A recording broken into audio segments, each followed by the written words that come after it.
இப்போ பார்க்குறோமே இந்த சுவர், இதோட வாழ்க்கைக்கும் நமக்கும் ஒரு ஒத்துமை இருக்குது. என்னன்னு கேட்குறீங்களா?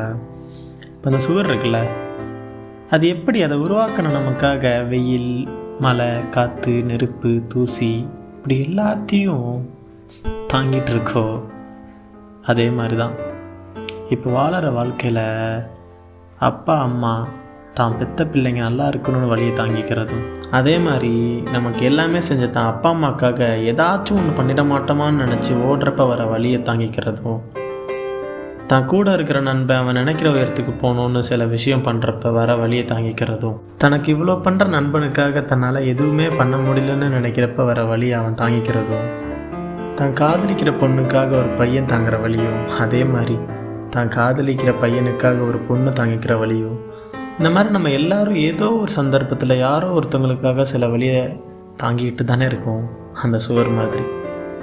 ஆனால் எப்படி நம்ம எவ்வளோ வழி வந்தாலும் நம்ம யாரையும் விட்டு விலகி போகிறது இல்லைல்ல, அதை அப்படியே ஏற்றுக்கிறோம்ல அந்த சுவரை போல்.